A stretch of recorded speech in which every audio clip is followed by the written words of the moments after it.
With back to school just around the corner, there are some health risks that we need to watch out for, and here to tell us what those are and how to avoid them is Nurse Christina Paris from the VA. So hi, good morning. Hi, good morning. So besides chronic conditions, are there any other health risks to students heading back to the classroom?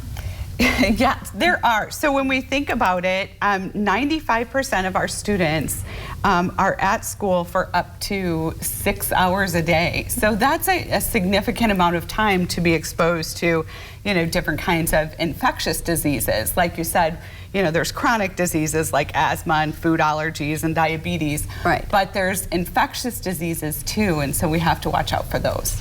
Now, COVID aside, are there any other infectious diseases that we should be really concerned about that parents need to have a heads up on? Absolutely. And yes, we've heard enough about COVID. Yeah, so some of them are the pox virus, and not just the monkeypox that we're hearing about now, but chickenpox. That's still out there. We still have to watch for that. So you're going to look for high fevers, and that's a direct contact or airborne. Measles, our area in northern Wisconsin and upper UP are hot spots for measles. So make sure that you're getting your MMR vaccine and that you're up to date with that. Also, there's a vaccine for chickenpox. So you want to watch out for those too, because they have fevers and outbreaks of rashes. And then there's pertussis, which is whooping cough.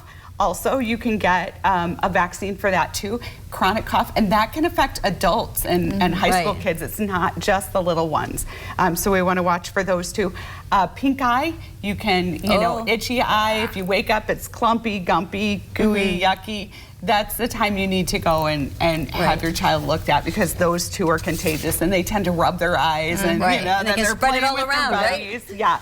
But a big one that I really want to talk about too is staph infections. So there's a lot of skin infections like impetigo. That's usually with toddlers. You'll see a little crusty yellow under their nose is typically where they get it.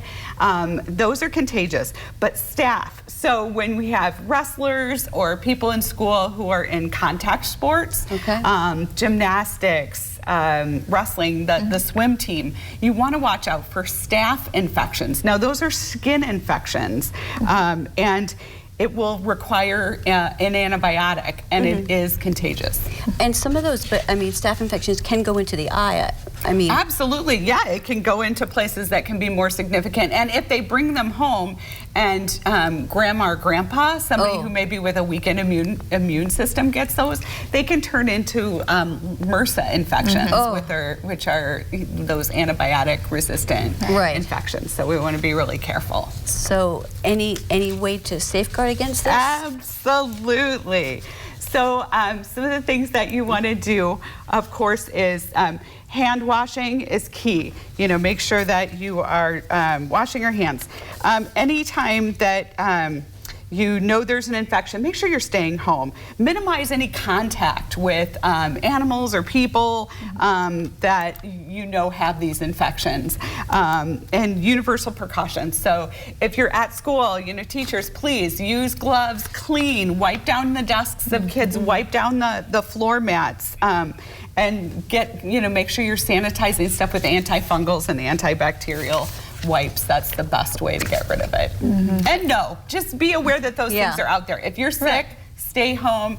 Don't participate in wrestling or in football if you know you have an infection that you could spread to others. Right, definitely those are some very good tips to kind of keep in mind as students do head back into the classroom in the coming weeks. Yes. All about prevention, right? It is, but they've already started the sports now, so and flip-flops if you're a swimmer. Wear your flip-flops to avoid any kind of planners, warts, things like that. Oh so, boy. Yeah. Wow. I know, don't share towels, don't share. There's a lot. Awesome, well thank you so much for coming in and sharing those tips with us.